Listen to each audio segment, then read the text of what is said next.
They were traitors, troublemakers, and revolutionaries. Do you know what it takes to found a country? They've become icons, faces on our currency, images carved in marble and stone. But behind the labels and beneath the facades, they were more than heroes. They were human. In another era, John Adams would have needed Prozac. Hamilton had the first sex scandal. The amount of alcohol was staggering. I don't know how they actually stood up. These were the men who forged and fought for America's independence. I believe that the Founding Fathers would be amazed that we have managed to survive, thrive for 200 years. This is the story of our Founding Fathers.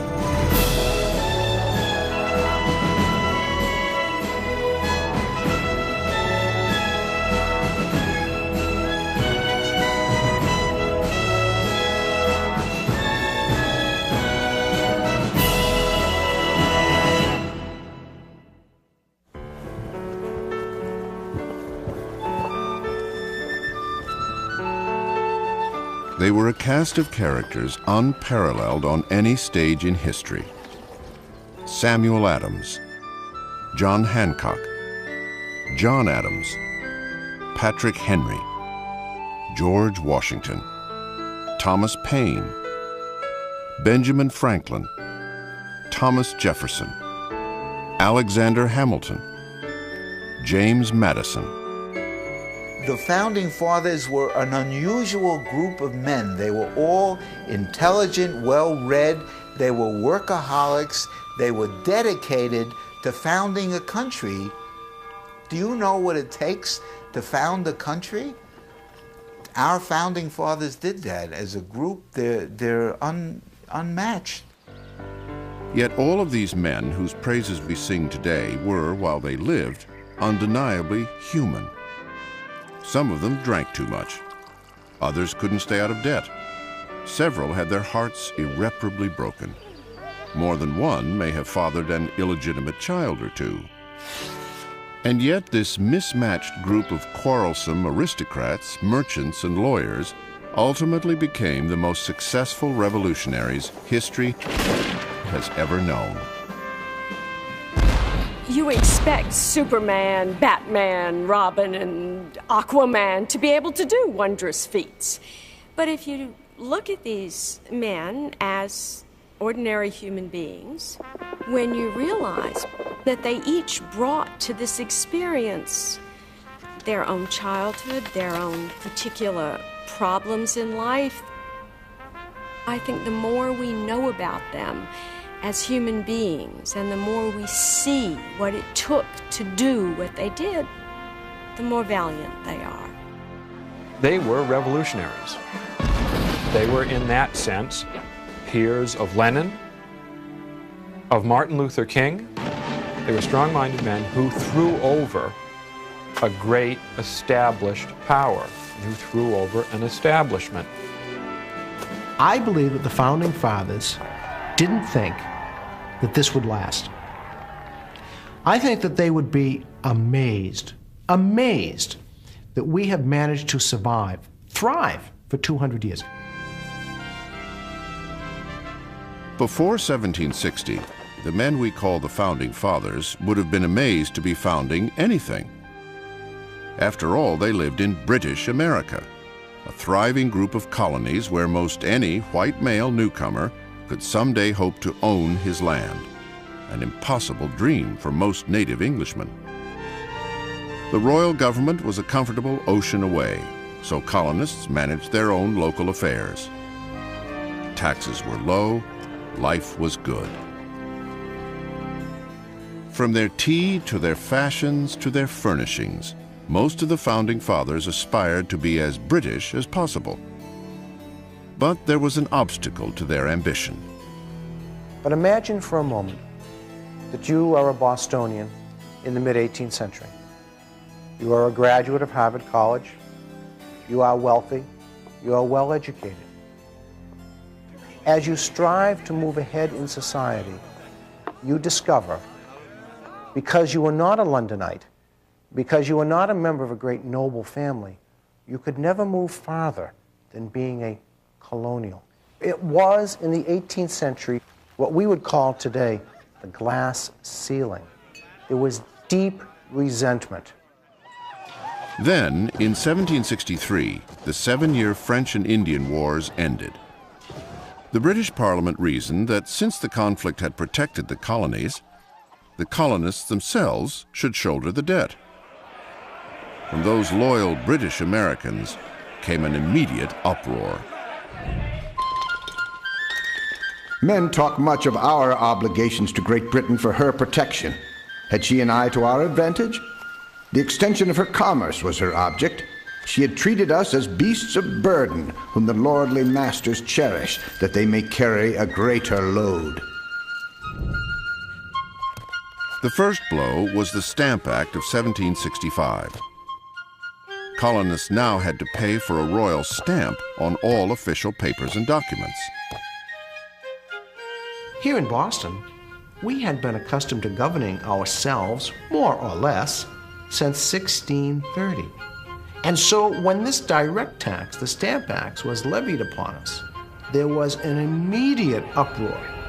Indeed, the cry goes up so violently, and I do mean violently, riots, dumping of the stamps themselves. Stamp masters, the men who were to dispense the stamps, were intimidated, tarred and feathered. The stamp tax unified the wrath of rich men and poor. It also brought together an unlikely but dynamic duo, Samuel Adams and John Hancock. Samuel Adams and John Hancock were the proverbial odd couple. Here is John Hancock, elegant, rich, well-to-do and famous, stylish, urbane, sophisticated. And then there's Samuel Adams, rumpled, somewhat disorganized, but oh, what a clever, clever organizer. If taxes are laid upon us in any shape without our having a legal representation where they are laid, are we not reduced from the character of subjects to the miserable state of tributary slaves?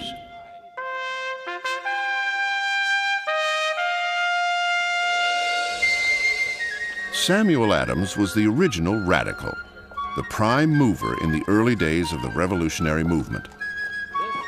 Political agitation was really the only thing for which he had any talent. Sam Adams was a real rebel with a cause, and the reason for it was, I think, in his personal life. He had been a failure in everything that he did until the revolution. His father gave him a lot of money to start a business. He lost all the money. He's one of these people who become obsessed with a cause and just put their personal life aside.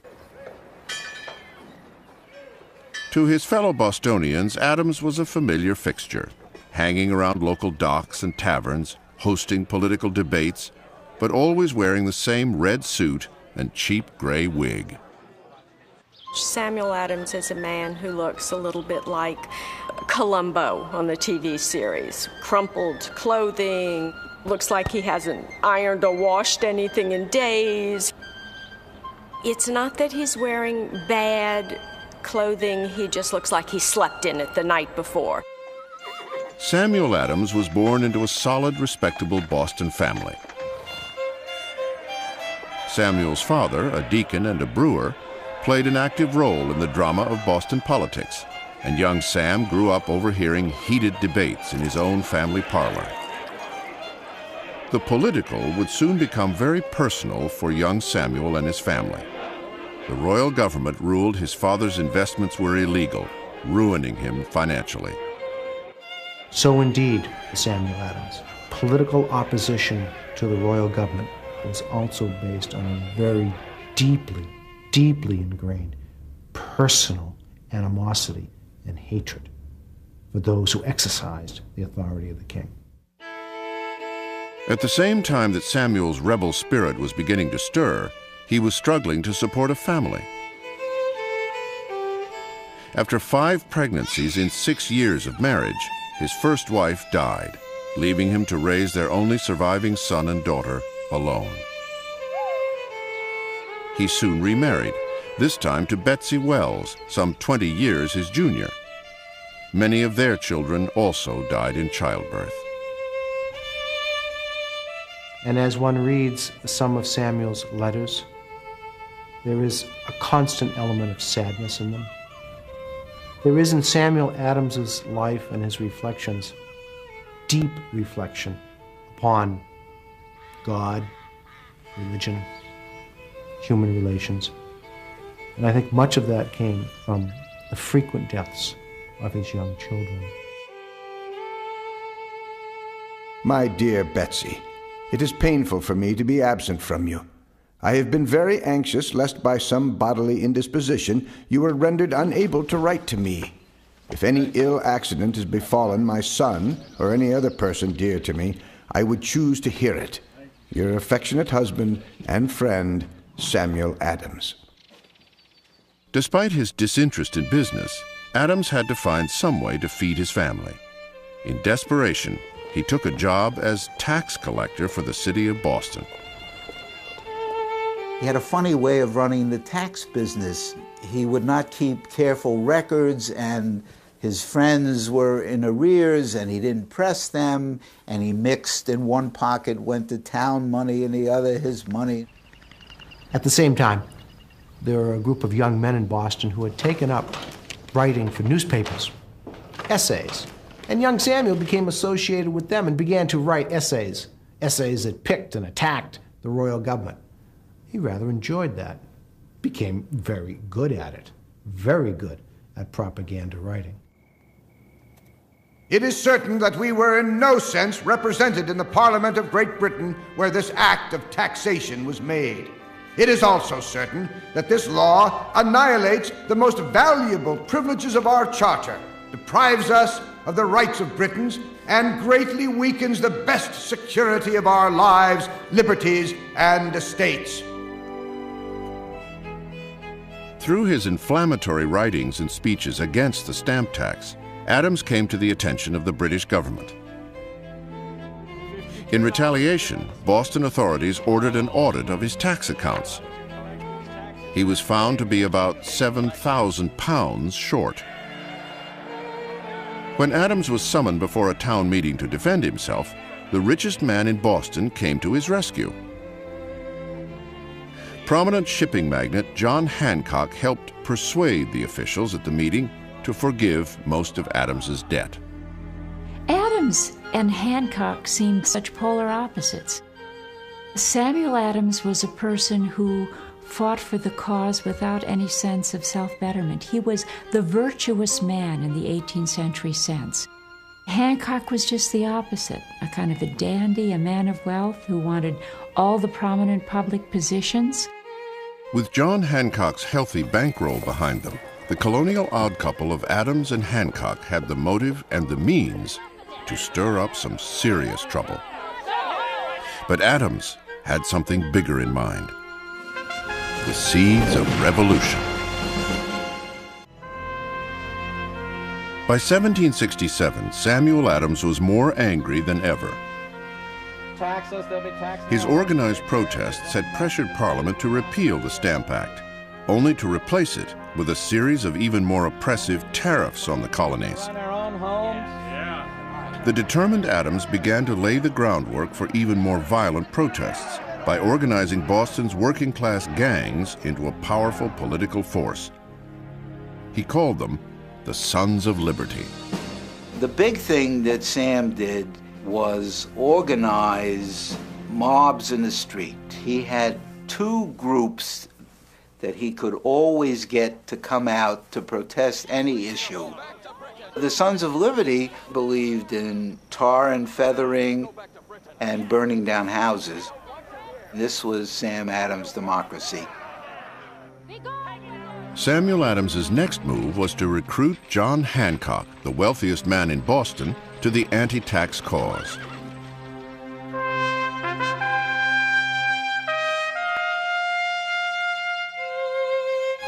Hancock wasn't difficult to convert.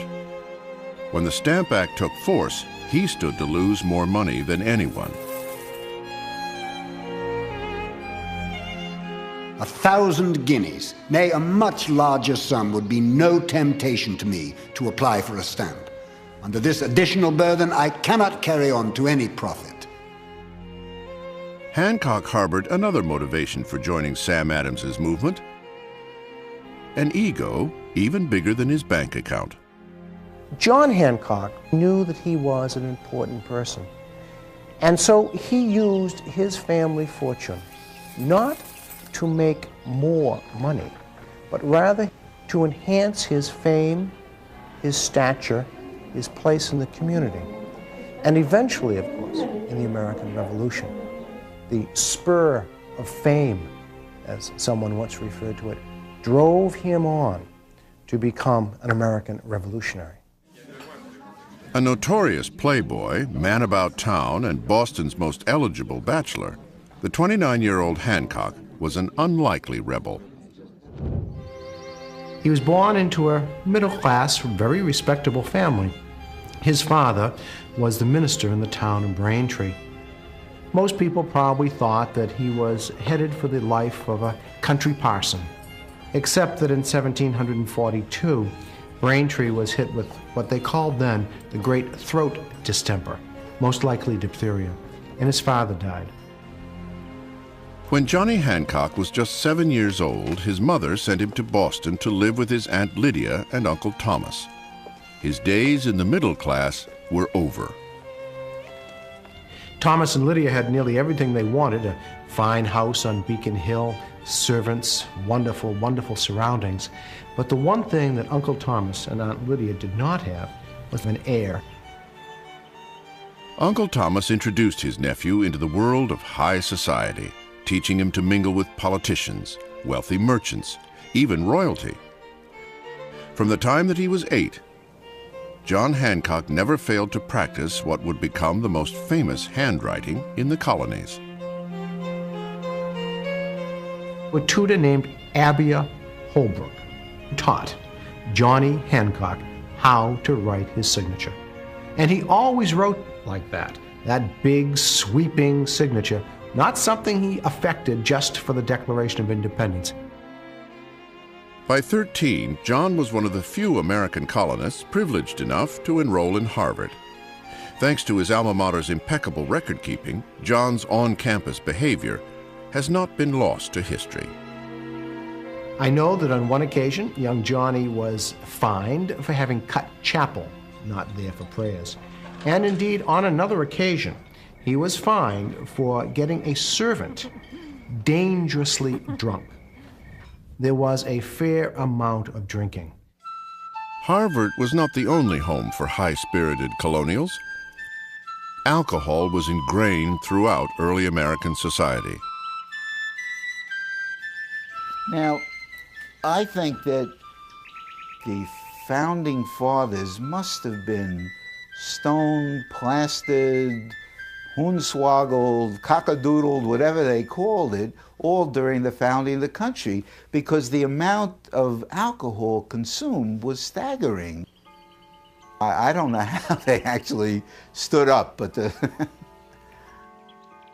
This was also a culture in which drinking was less a separate ceremonial part of life. People didn't come home at 5 o'clock and have their afternoon cocktail. Everyone drank. Water was considered unsafe and milk was not safe, and so everyone drank hard cider, everyone drank rum, everyone drank beer.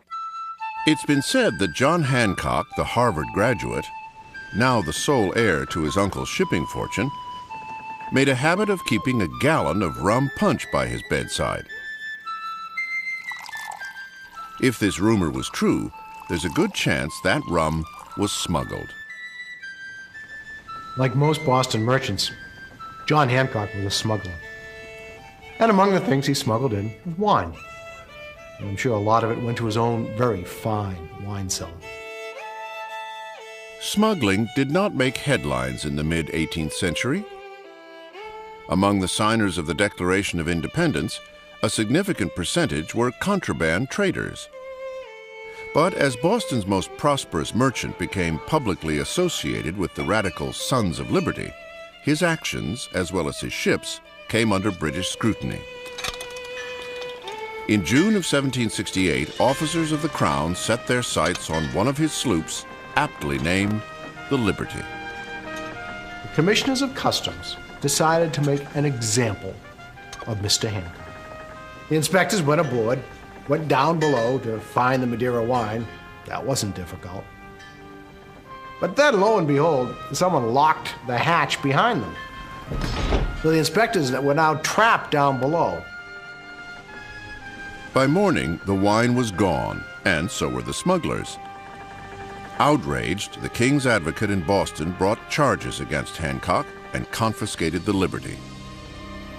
This time, Samuel Adams would come to his rich friend's rescue, persuading the public that these smuggling charges are yet another royal outrage against one of Boston's most prominent citizens.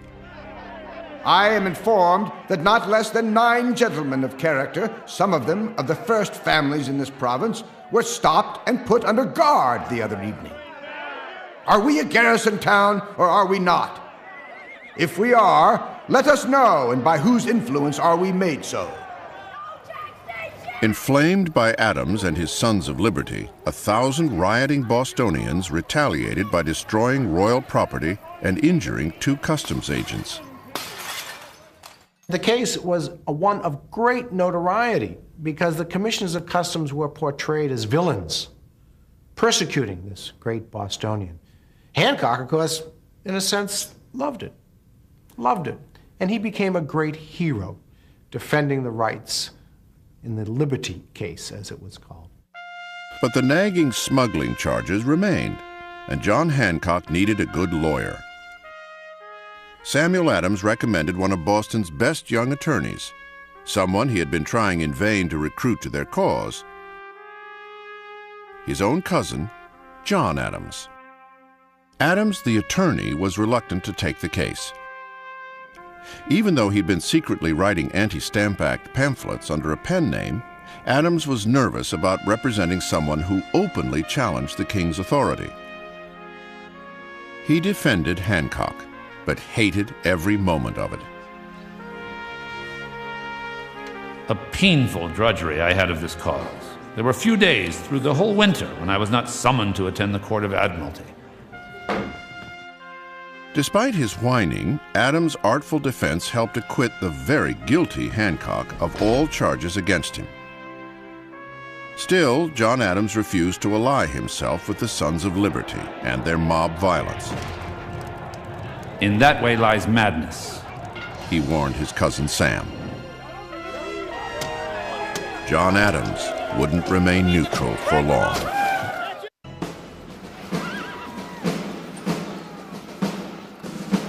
What do we mean by the revolution? The war? That was no part of the revolution. It was only an effect and a consequence of it. The revolution was in the minds of the people. And this was effected from 1760 to 1775 in the course of 15 years before a drop of blood was drawn at Lexington. In the midst of all the revolutionary fervor and high-pressure politics that so consumed his cousin Sam, John Adams decided to take a break from his booming law practice and move his family back to the country for a while. It was all becoming too much for the 35-year-old, very high-strung attorney.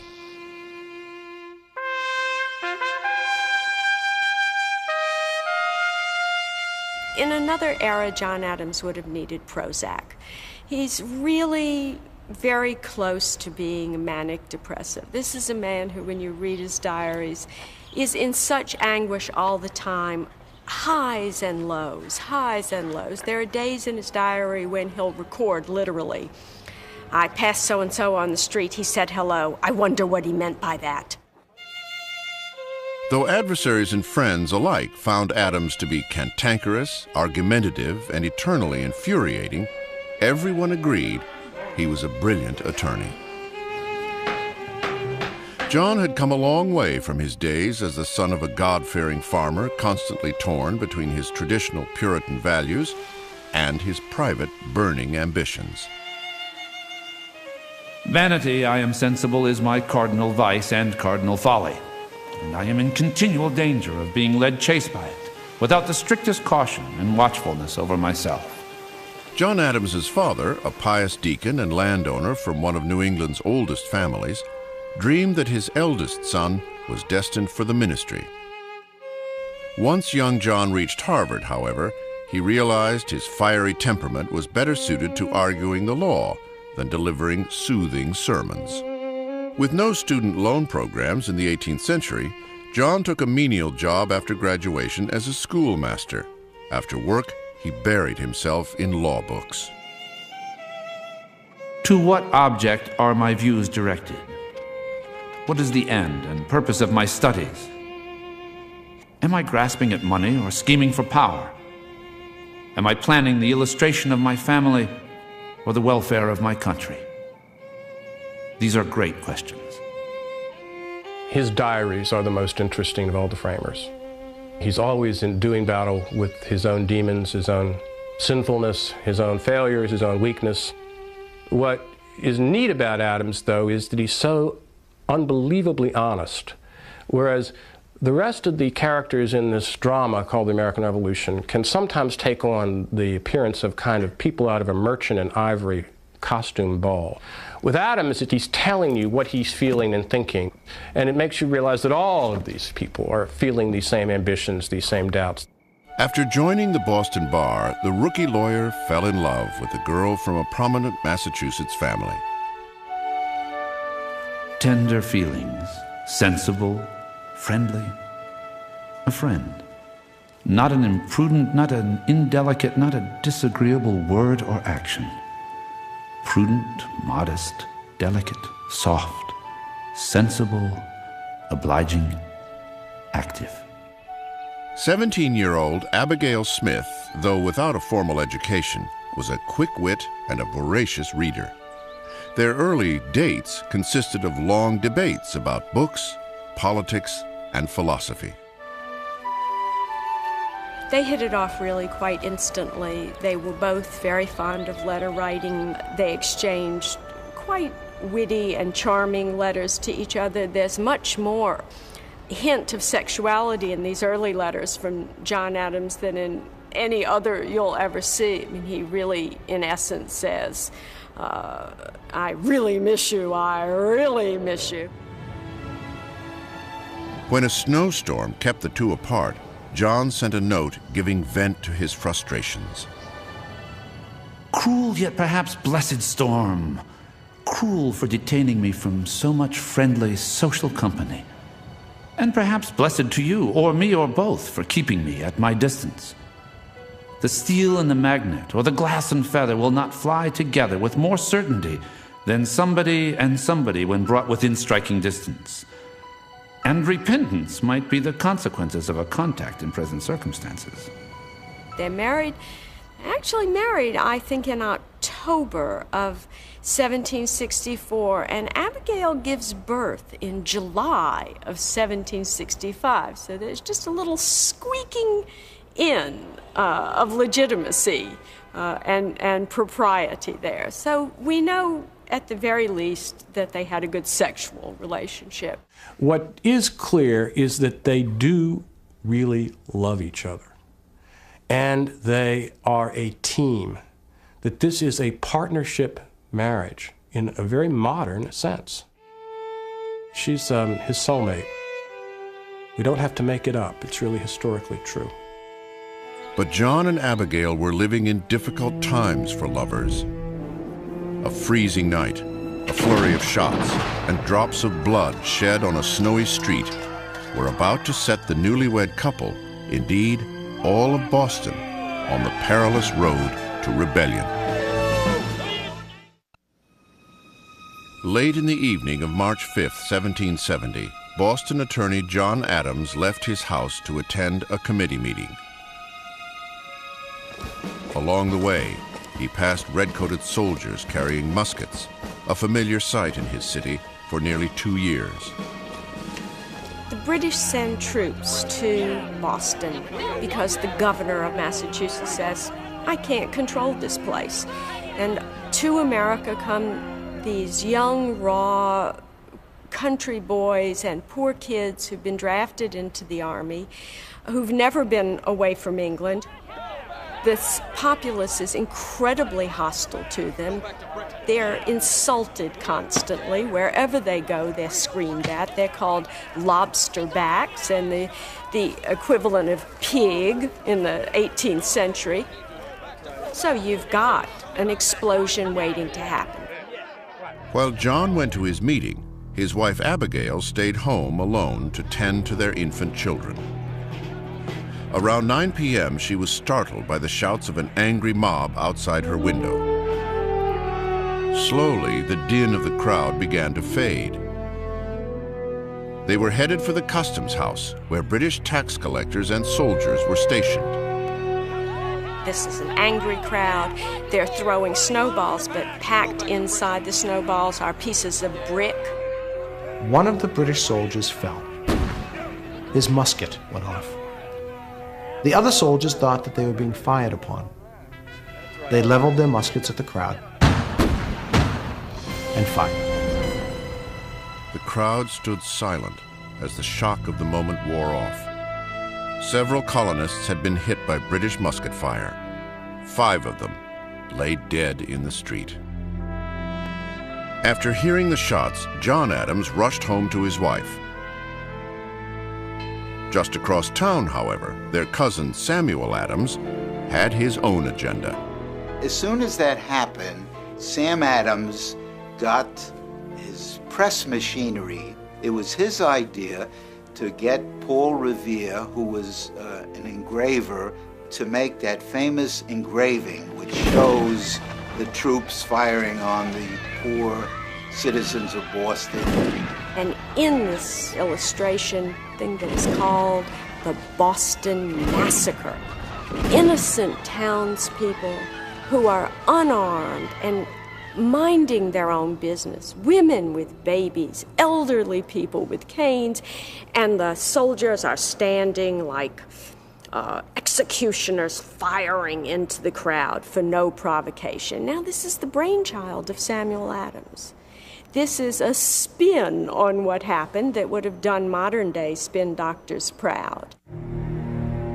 Enraged by the massacre etching, the city of Boston bowed its head in grief and raised a fist of vengeance. The call went up from Bostonians for justice, revenge against the soldiers. It was Samuel Adams and the other leaders, including John Hancock, who were more rational. They too wanted punishment for the soldiers, but they understood that if Boston was to be portrayed as a decent place, a place of martyrdom, that they needed to do justice for the soldiers. And so the soldiers would go to trial, a public trial. The dream team chosen for the soldiers' defense was Josiah Quincy and his colleague, John Adams.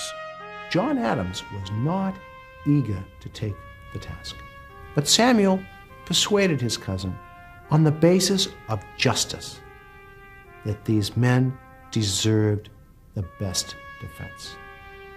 That was an argument that could always sway John Adams. John Adams reluctantly accepted the case. Angry Bostonians threw bricks through the windows of his law offices.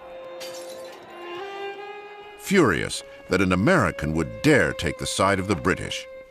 A true man of principle, Adams stood firm. He even drew on his personal mistrust of mobs to construct a masterful defense for the British soldiers.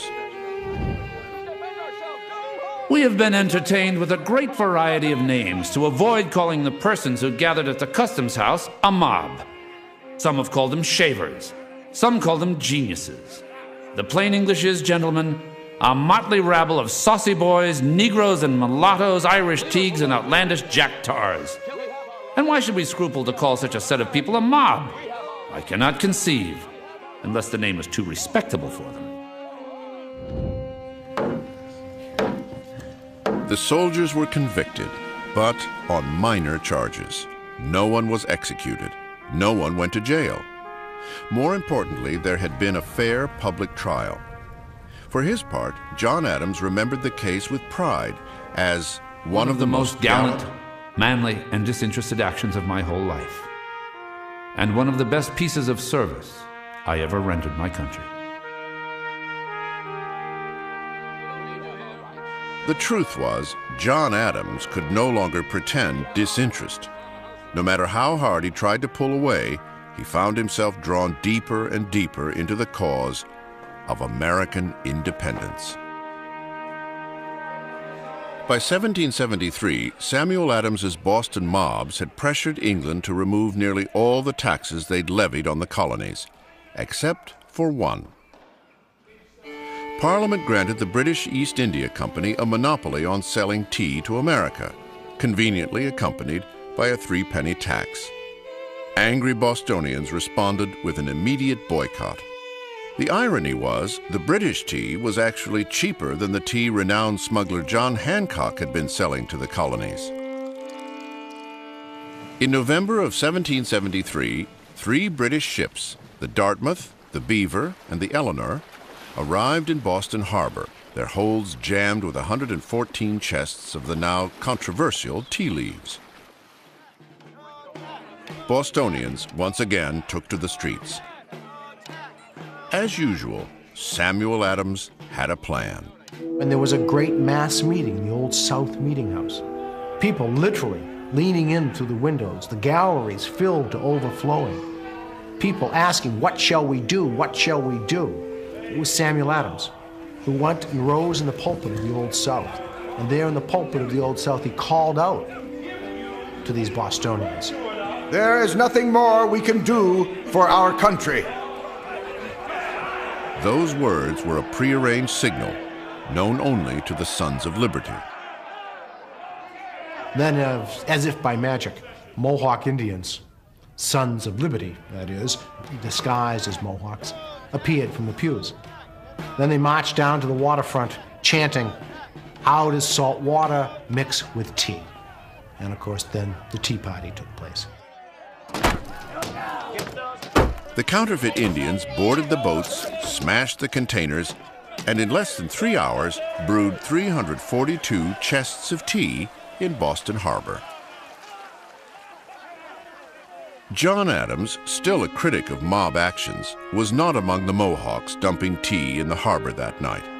Nevertheless, he firmly applauded the protest.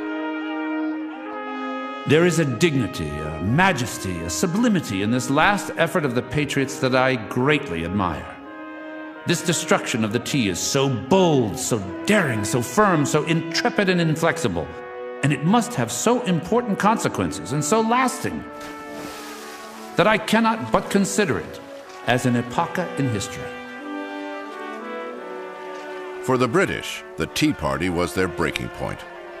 It would be more than a month before the news of the event reached London, carried in one of history's small ironies by a ship owned by John Hancock himself. British were really quite tolerant of American protest, and then they dump thousands of dollars worth of tea in the harbor, and they say enough is enough. The people of Massachusetts would soon be made to pay for the tea, not with their money, but with some of their most precious liberties. The British have totally lost all sense and feeling of morality and are being motivated by passion, cruelty, and revenge. For flagrant injustice and barbarity, one must search in vain among the archives of history to find a match for it. In 1774, most of the men we have come to know as the Founding Fathers had yet to meet each other. But England's King George III was about to take an action that would change everything. To punish the citizens of Massachusetts for their Tea Party, he shut down the port of Boston. The king put it succinctly. The die is now cast. The colonies must either submit or triumph. Finally, a full-fledged rebel, John Adams voiced an even more passionate sentiment. The die is now cast. I will swim or sink, live or die, survive or perish with my country. The king's heavy-handed discipline was intended to crush the rebel spirit throughout North America. It had the opposite effect. And it seemed to many now that the cause of Boston, the cause of Massachusetts, was indeed the cause of America. So the notion of drawing people together from the other colonies was one that was very much in vogue, and certainly Samuel Adams favored that. For several months, Samuel Adams had been corresponding with like-minded men throughout North America, lobbying for a Congress of the colonies. As the all-important American cause, so much depends upon each colony's acting agreeably to the sentiments of the whole. We have been accounted by many intemperate and rash, but now we are universally applauded as cool and judicious, as well as spirited and brave. The meeting was decided to be held. It was held in Philadelphia because it was geographically more central. This meeting would become the first Continental Congress, the brainchild of Samuel Adams. However, many Bostonians were concerned about appearances, one man's in particular. Who is going to listen to Samuel Adams if he shows up in these, I slept in these clothes for 3 days, threadbare suit of clothing? Indeed, when he was elected to go to the Continental Congress, one evening there came a knock on his door. He answered the door, and it was a tailor.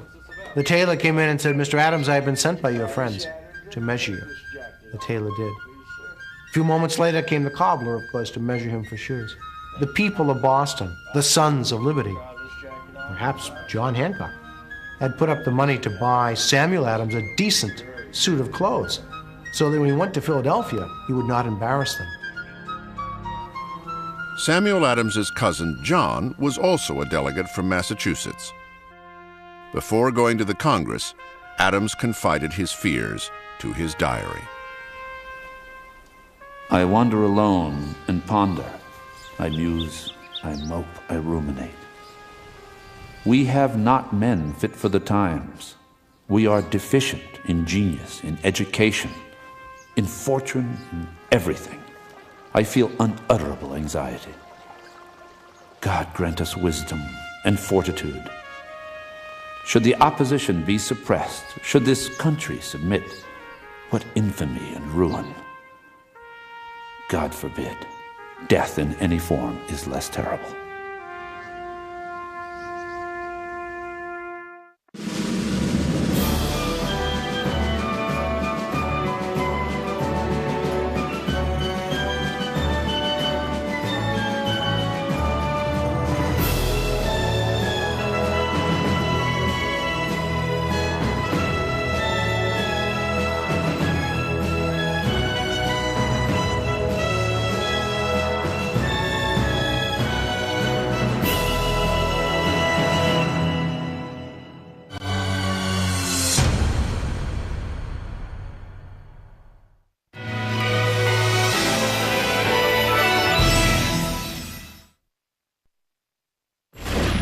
They were traitors, troublemakers, and revolutionaries.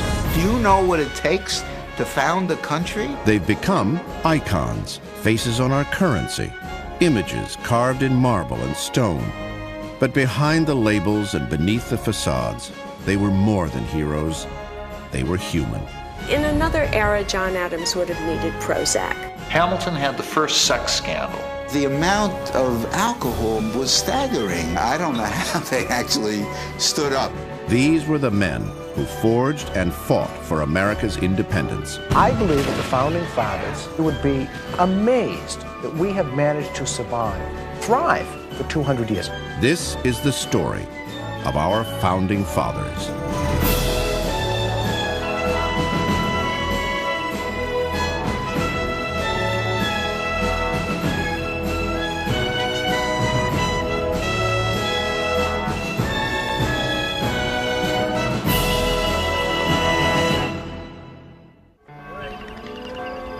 In the summer of 1774, wearing a new set of clothes purchased by fellow delegate John Hancock, Boston propagandist Samuel Adams mounted a horse for the first time in his life and trotted off to the First Continental Congress in Philadelphia.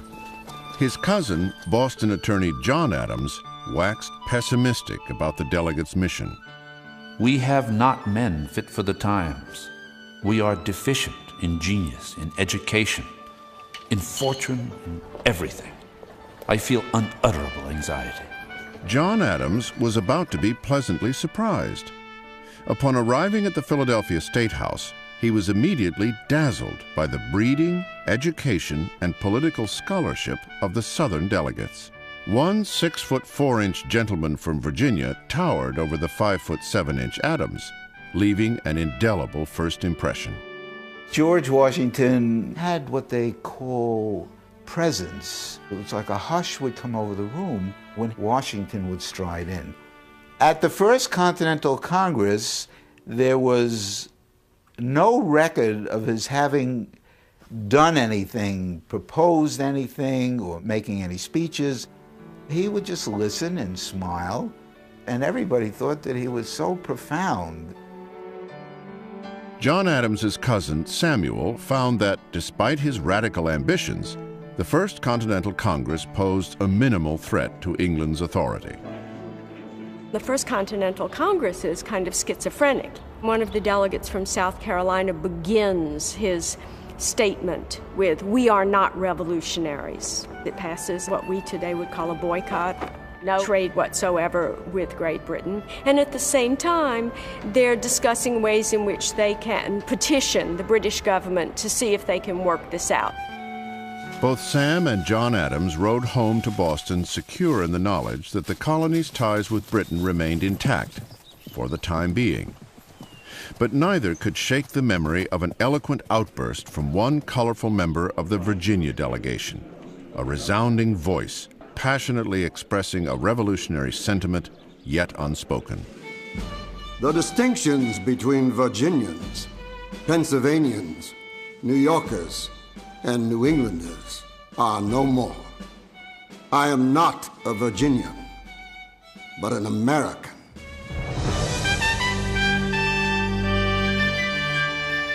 Patrick Henry's skills as an orator really are often attributed to the fact that his mother often took him to the Presbyterian preachings. Led up of the Spirit into the wilderness to be tempted of the devil.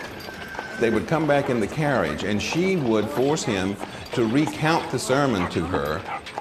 And when the tempter came to him, he said, "If thou be the Son of God." Hearing of those speeches, his style of speaking and his manner of speaking very much took on that of the revivalist minister. Those sessions in his mother's carriage served him well. When Patrick Henry spoke, no one else made a sound. If this be treason, make the most of it. Henry was an unlikely hero who stepped out of the Virginia backwoods into the revolutionary limelight. As a second-generation American, the son of a comfortable but not wealthy Scottish-born farmer, Patrick Henry knew he had to make it on his own. After failing as a merchant, at age 18, he seized a new opportunity. He married up. He marries in a very fine family and receives 300 acres and 6 slaves, which Sarah Shelton brought to him as her dowry. The 6 slaves were actually not enough to run a very successful plantation, and so it was at that time, around 1760, that he decided that he would become a lawyer. After several weeks buried in a stack of law books, Henry applied for a license to practice law. Years later, fellow Virginian Thomas Jefferson professed to be appalled that the legal examiners actually granted it to him. His judgment in other matters was inaccurate. In matters of law, it was not worth a copper. He was avaricious and rotten-hearted. His 2 great passions were the love of money and of fame. But when these came into competition, the former predominated. What we have to do is devoutly pray for his death. Shortly after the First Continental Congress, Patrick Henry joined a collection of Virginia's top politicians at a major state convention held at St. John's Church in Richmond. Most of the men in that crowded room were still not even disposed to discuss a break from England. Most of them were in no way prepared for what they were about to hear. Midway through the arguments, Patrick Henry rose from his seat and very slowly started to speak. He would begin in a very low voice. They tell us we are weak, unable to cope with so formidable an adversary. And gradually he would pull himself up and his voice would get louder, and then he would begin to use analogies, and he would draw from the Bible and he would draw from Shakespeare. But when shall we be stronger? Will it be next week? Or the next year? Sir, we are not weak. 3 millions of people armed in the holy cause of liberty are invincible by any force which our enemy can send against us. In his speech, Patrick Henry foresaw the bloodshed in Massachusetts only a month away. It was a call to arms that no one had yet dared voice. The war is inevitable, and let it come. Why stand we here idle? Is life so dear, or peace so sweet, as to be purchased at the price of chains and slavery? I know not what course others may take, but as for me, give me liberty, or give me death. As Henry shouted the words, "Give me liberty," he let an ivory letter opener sink slowly towards his breast. There is some dispute as to whether he actually said, "Give me liberty" or "Give me death." But nevertheless, he did take a very strong stand about the need for freedom and liberty. And at that convention, he won the day. So that's really, in many ways, the actual beginning of the revolution in Virginia. Ironically, while Patrick Henry was crying out for liberty, his dying wife, whose dowry had made his legal career possible, was confined to a basement room of their home, the sad captive of a debilitating form of mental illness. Many of Henry's friends urged him to send Sarah to the asylum in Williamsburg, and he refused to do that because he thought that the treatment there was dreadful. He assigned a black woman to be with her at all times to take care of her. And there are even instances that we know that when he was there, he would go down, take her food, and feed her. He was very close to her, and it was very painful to see the disintegration of his beautiful and wonderful wife. As Patrick Henry endured his private struggle in Virginia, a very public one was about to erupt in Massachusetts. With nearly 6,000 well-armed redcoats now camping on their common, Boston's 22,000 residents were on the brink of bloodshed, and they knew it. The town of Boston, ever faithful to the British Crown, has been invested by a British fleet. The troops of George III have crossed the wide Atlantic, not to engage an enemy, but to assist a band of traitors in trampling on the rights and liberties of his most loyal subjects in America. Spring 1775. With a goodly portion of His Majesty's regiments camped out on his front lawn, John Hancock's exclusive Beacon Hill neighborhood was beginning to resemble a war zone. Not to be outdone, Boston's wealthiest rebel funded his own militia group, the Boston Cadets. These activities helped land Hancock and his fellow patriot Samuel Adams on the top of Britain's most wanted list.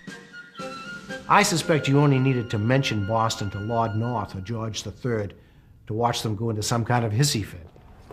And so Boston took on special meaning for the British, and in particular, John Hancock and Samuel Adams. For they were seen, and rightly so, as the leaders of Boston. John Hancock's and Samuel Adams's radical reputations had preceded them. Redcoats on the common marched in cadence to this ominous ditty. As for their King John Hancock, and Adams if they're taken, their heads the sun shall amplify.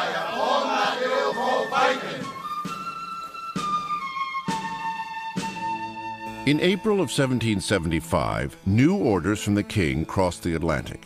General Thomas Gage, commander of the British troops in North America, was to quash the American insurrection by force if necessary. His first order of business, to destroy stores of ammunition that British intelligence reported had been hidden in the nearby town of Concord. His second, to take out the instigators of the rebellion. And so it was no surprise that General Gage ordered the British to arrest John Hancock and Samuel Adams.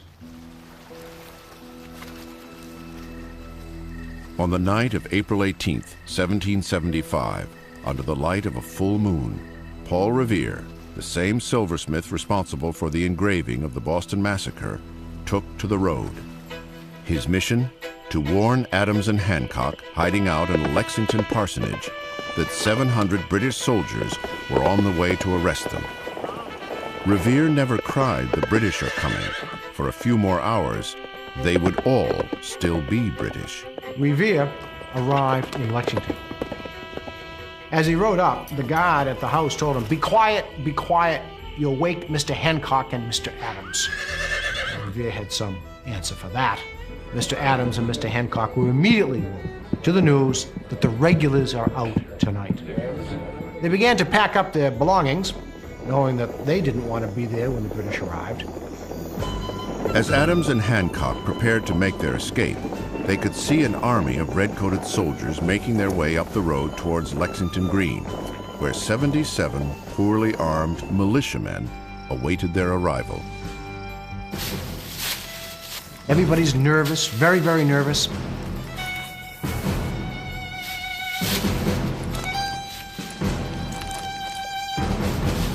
And then suddenly, in the silence of the morning, a shot rings out from behind a stone wall.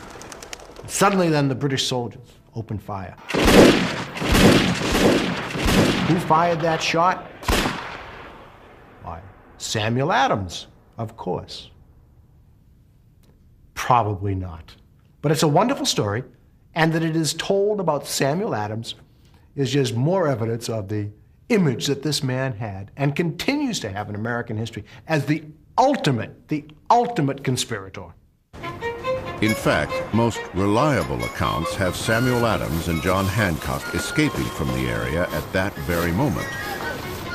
Had the British soldiers been able to arrest Hancock and Adams, without question, they would have been sent to London for trial and hanged. And had the leadership of the revolution in Boston been cut off at that moment, the revolution might well have turned out very, very differently. As the fugitives hurried off toward the Second Continental Congress in Philadelphia, 8 Patriot bodies lay martyred on Lexington Green. Ever the radical, Samuel Adams seemed delighted that the question of who would rule America had finally echoed in gunfire. John Hancock, on the other hand, was afraid that he would be blamed. Hancock was in a panic. He feared that Massachusetts would be blamed for starting the war. But as the Massachusetts delegate moved toward Philadelphia, delegations from towns in Connecticut and then New York came out to cheer them, to huzzah for them, to express their support. By the time the outlaws arrived at the Pennsylvania State House, they were heroes. Hancock's peers voted him president of the Second Continental Congress, a body with no army, no ability to tax, and no currency. Yet somehow, they expected to take on the most powerful empire in the world. On May 5th, 1775, a portly 68-year-old Philadelphian stepped off a ship and onto American soil for the first time in a decade. Returning from his job as a colonial agent in London, Benjamin Franklin had been working for 10 long years to engineer a reconciliation with England.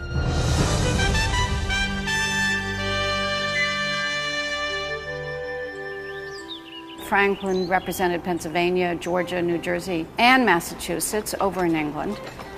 He was perhaps slower than others to join forces with those who favored independence very strongly When he lived in London, he loved it. The journey for Franklin from loyal servant of the crown to American is a very moving one to watch. While I have been thought here too much an American, I have in America been deemed too much of an Englishman.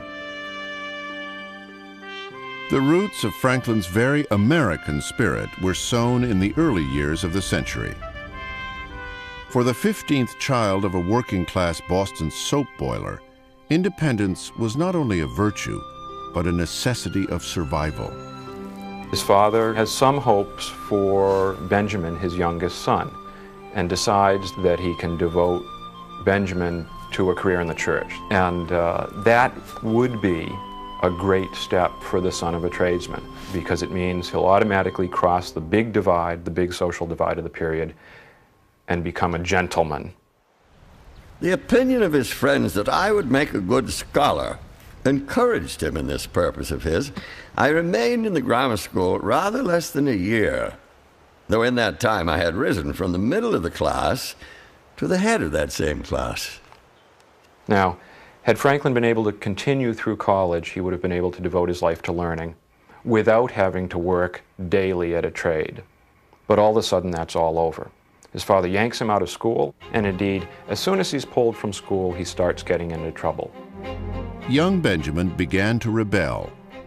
When his father tried to apprentice him in his own tallow shop, he refused. After rejecting several other possible trades and threatening to run away to sea, Benjamin finally accepted an apprenticeship with his eldest brother, printer James Franklin. He ignores his brother, James Franklin, who for the next 7 years is his teacher. He stayed up late at night. He read books. He becomes a vegetarian. Okay, he's not wearing sandals at this point, but he would if this were another century. Franklin, as brilliant as he was, must have been very close to an unmanageable apprentice. He was too smart for his own good.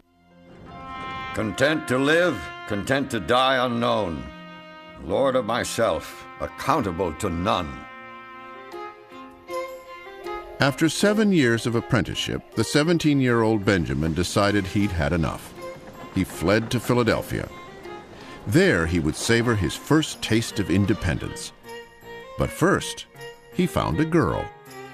One of the first people that he saw was Deborah Reed, a young woman standing in a doorway when he had just arrived in all his ragged clothes.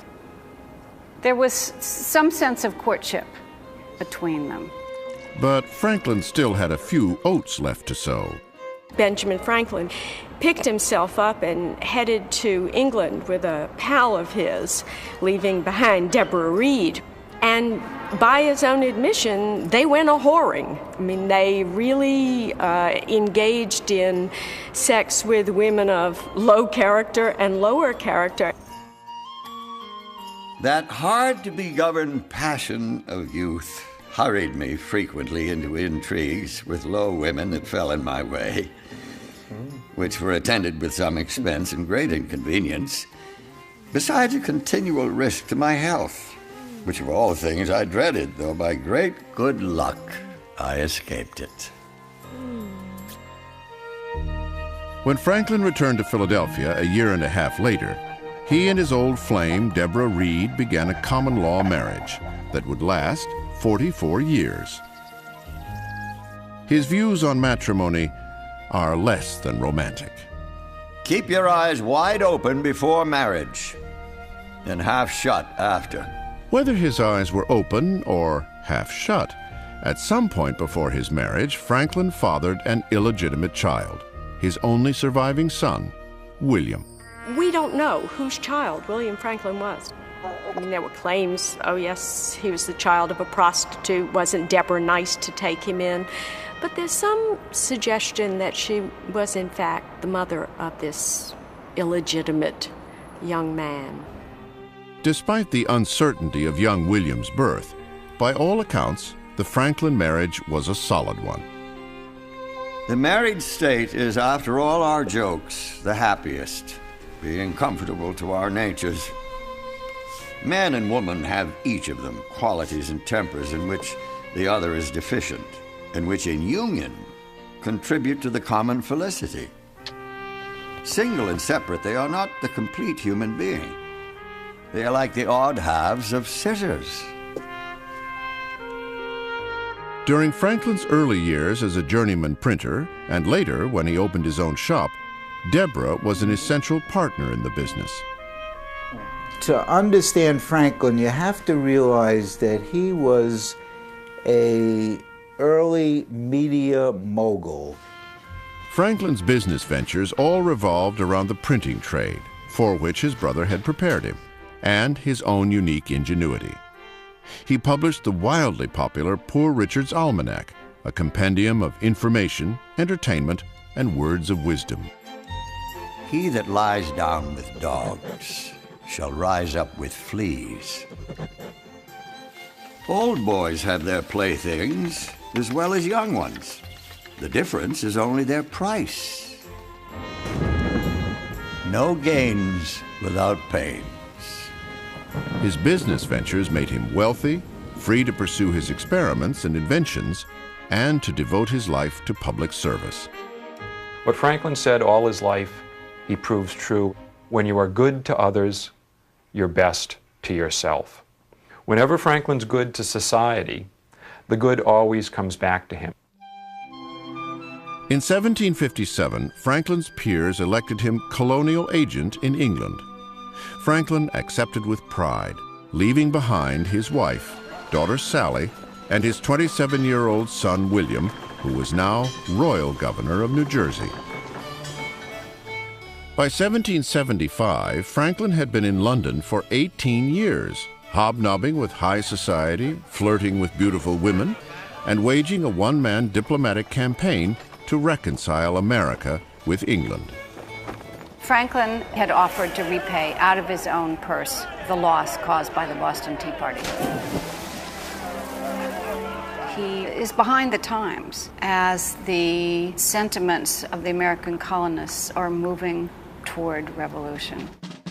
There was a point of no return, and Franklin had to grant that the empire was in trouble, and very stupid people serving George III, who was no brilliant character himself, were really mucking things up in a way that sooner or later was not going to admit of a nonviolent solution. Franklin tried to play the peacemaker until the end. Then, in March of 1775, sad news reached him in London. His dutiful wife, Deborah, had died. Benjamin Franklin knew it was time to go home. He also knew it was time to make a choice. It has been with difficulty that we have carried another humble petition to the Crown to give Britain one more chance, one opportunity more of recovering the friendship of the colonies, which, however, I think she has not sense enough to embrace. And so I conclude she has lost them forever. His swollen, gout-ridden feet first stepped back on Philadelphia soil on May 5, 1775. 2 days later, he was elected the oldest delegate of the Second Continental Congress. Through the hot summer days of 1775, fellow patriots occasionally noted him napping in his chair. But Ben Franklin was no longer asleep. His dreams of reconciliation had finally slipped away. Now, a new vision of freedom was about to take their place. June 1775. John Hancock was in a quandary. When he signed on as president of the Second Continental Congress in Philadelphia, he hadn't planned on presiding over an undeclared war. The British Army and Navy is the major military power in the world. This is the scrawny little 13 colonies with no military to speak of at all. So there's good reason for them to be concerned. Hancock and his man on the floor, John Adams, suddenly faced the dilemma of creating an army. And the question was, who would lead it?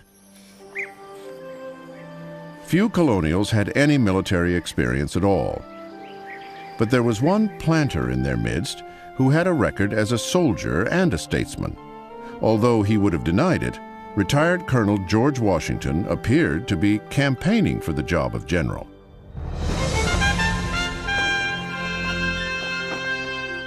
From the very first day of the Congress, Washington attended wearing his uniform. Now, this was a uniform left over from the French and Indian War, about 18 or 19 years old, which he had somehow packed to go to Philadelphia.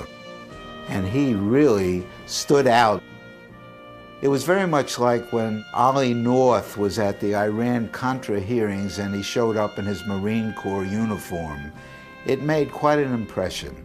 Washington did look impressive in his uniform, but his military record might not bear close scrutiny. During the French and Indian conflict, George Washington had commanded only 2 engagements. One he lost. The other escalated a war. He was supposed to be delivering a message to the French that they had to get out of Fort Pitt, and he accidentally assassinated the French ambassador, and as a result, the French expanded their war against the English. George Washington's nomination would never have made it through a modern-day Senate hearing. There might be questions about his physical fitness. Years of poor diet and roughing it in the woods as a surveyor had taken a toll on his health, especially his teeth. The common belief is that he had wooden teeth, which was really quite unlikely. If you've ever had a toothpick in your mouth for a little while, you know what happens to wood. You don't want to know about the teeth. They were torture instruments. His own teeth began falling out in his 20s, and it was just one awful thing after another. Bone, old teeth of his, teeth of other people, teeth of animals, metal. Just, you don't want to look at it. His ill-fitting teeth were not the only reason George Washington rarely smiled. Critics described him as cold, aloof, arrogant. Modern historians have pieced together some plausible causes for his surly disposition. Washington's father dies when he's 11, and apparently his mother, Mary Ball Washington, was a fairly self-centered, overbearing woman. Washington had a temper all his life, and probably he got that from his mother. This was sometimes a good thing. It helped make him brave, sometimes even reckless. It could be a bad thing. He was what I would call a poor boy in comparison to his neighbor, George Fairfax, who owned all of the Shenandoah Valley. So he grew up with an inferiority complex because he wanted to be like the Fairfaxes. Even at 16, George Washington coveted not only his neighbor's land, but also his pretty wife, Sally. Sally Fairfax was George Washington's first love. She was older than him. He was busy during the French and Indian War. He was writing her these love letters and just pining away. You have drawn me, dear madam, or rather I have drawn myself into an honest confession of a simple fact. The world has no business to know the object of my love, declared in this manner to you when I want to conceal it. One thing above all things in this world I wish to know, and only one person can solve me that or guess my meaning. But adieu to this till happier times, if I ever shall see them. Certainly he had a powerful crush on her. It's hard to say what she felt about him. My hunch was that he may have taken this more seriously than she did, but certainly they were very fond of each other. The Fairfaxes went to England, and so she left him in a lurch. Washington had been really trying to get married. He was always proposing to people. It was like a teenage werewolf going through Virginia. Every rich 13-year-old he was proposing to. And he married Martha on the rebound. America's first couple met when both were in their late 20s. Martha Custis was the widow of the wealthy planter Daniel Custis, with whom she had had 4 children. The grieving widow had inherited all of her husband's money. I think George and Martha Washington had a pretty typical marriage in that the marriage was not based on romance. Very few 18th century marriages are based on, I heard bells ring and this is the woman I want to spend my life with. There are those who say that he married Martha for her money. She was the richest widow in Virginia at the time, but I don't think so. I think he married her for her land, her slaves, and her Bank of England stock also. George Washington had married very, very well. A second after saying "I do" to the richest widow in Virginia, he became the richest man in the colony.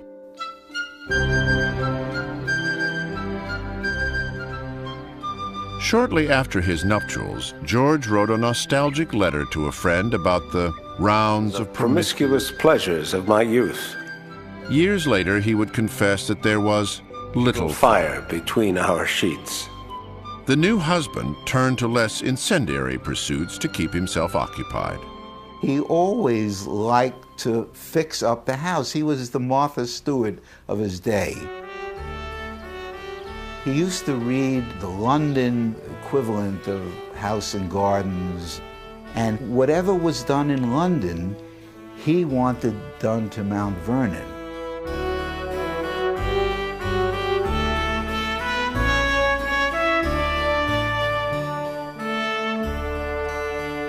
No one was looking to Washington for decorating tips on the muggy afternoon of June 14, 1775. Delegates of the Continental Congress needed to find the best man to command their new army, and George wasn't the only candidate. John Hancock, president of the Congress, made it clear that he wanted the job. Hancock had 2 strikes against him. He had no military experience whatsoever. Furthermore, he was from Massachusetts. John Adams was concerned that they needed a commanding officer who was not of New England, because he was afraid that the other colonies would cut themselves off. Oh, that's New England's war, you guys settle it. John Adams rose to make his nomination. He extolled this person, yet unnamed. With every adjective, John Hancock's smile grew broader and broader. And then, of course, John came to the punchline. And the punchline was George Washington. Samuel Adams immediately seconded the nomination. Hancock nearly fell off his chair. Hancock, of course, never forgave the Adamses for this. Nor, by the way, did he ever very much like George Washington. 43-year-old George Washington was elected unanimously. His acceptance speech revealed the self-deprecating, pessimistic tone he would take throughout his entire career.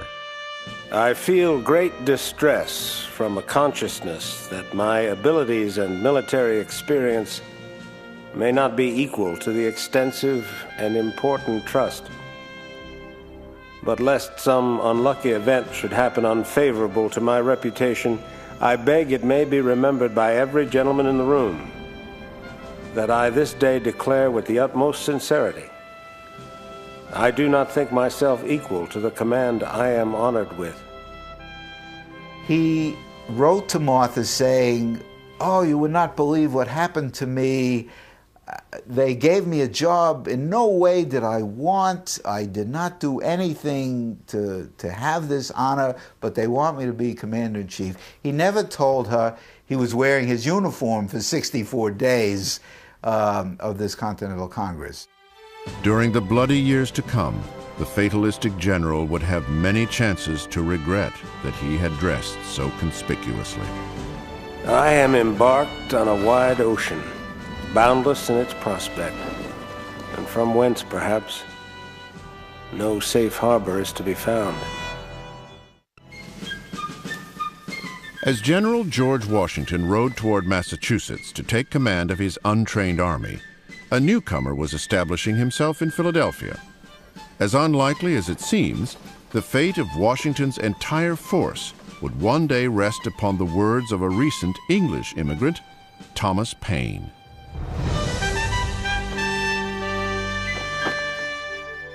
He was born in England, 1737, in the town of Thetford.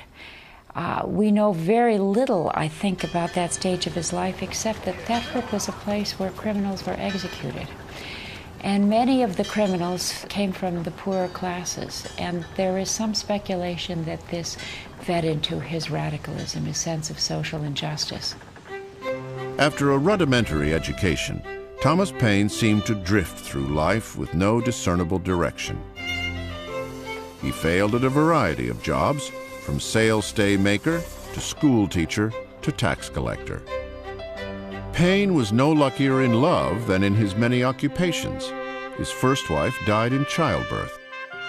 In 1774, he abandoned his second wife and a loveless marriage of convenience to seek his fortune far from England's class-conscious shores.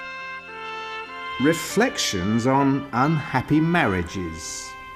As ecstasy abates, coolness succeeds, which often makes way for indifference, and that for neglect.